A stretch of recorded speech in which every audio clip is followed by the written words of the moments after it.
दिल्ली में विधानसभा चुनाव की तैयारियां चल रही हैं। राजधानी में होने वाले चुनाव के लिए अभी चुनाव आयोग ने तारीखों का ऐलान नहीं किया है, लेकिन राजनीतिक दल अपने वोट बैंक को साधने पर लग गए हैं। ये चुनाव मुख्यतः बीजेपी और आप के बीच देखा जा रहा है, लेकिन इस बार कांग्रेस दिल्ली में वापसी की उम्मीद कर रही है।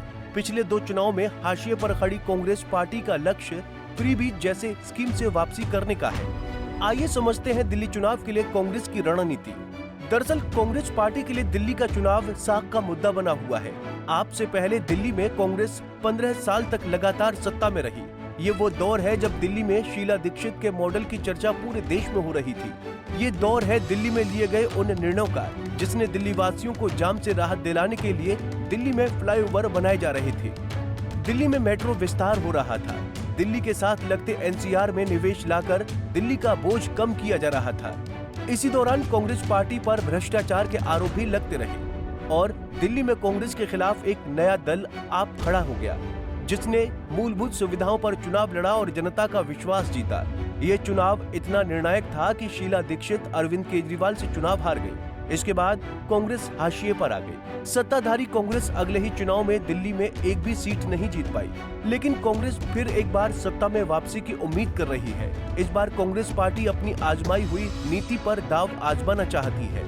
कांग्रेस महिला वोटरों को लुभाने के लिए स्कीम ला रही है, जिसमें महिलाओं को 2500 रुपए हर महीने दिए जाएंगे। बता दें कि कांग्रेस ने दिल्ली में प्यारी बहन योजना की घोषणा की है। इस योजना में कांग्रेस पार्टी दिल्ली में महिलाओं को 2500 रुपए महीने की राशि का भुगतान करेगी। इसकी घोषणा कांग्रेस कर्नाटक के उप मुख्यमंत्री डीके शिवकुमार ने की। डीके शिवकुमार ने कहा कि कांग्रेस की सरकार कर्नाटक में ये सुविधा दे रही है।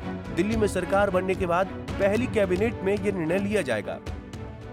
And now here I have come here to launch this Pyari Didi Hogi Yojana. This is we are going to give. I am confident that Congress government will come in Delhi. We are going to implement on the first day of the cabinet. 2,500 rupees will be implemented. And I think as soon as the political process starts, whatever the decision has been taken in Karnataka on the same model, 2,500 rupees, this Pyari Didi Yojana will be implemented, and the rest will be announced later.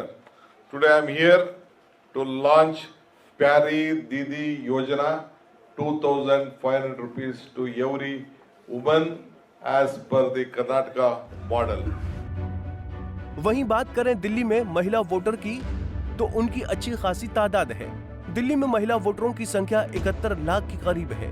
ऐसे में हाल ही में महाराष्ट्र और झारखंड के चुनाव में महिलाओं के लिए की गई घोषणाओं ने सीधे तौर सत्ताधारी पार्टियों को लाभ दिया है। ये मुद्दा हर राज्य में काम कर रहा है। राजधानी में आप पहले ही महिलाओं को 2100 रुपए देने का वादा कर चुकी है।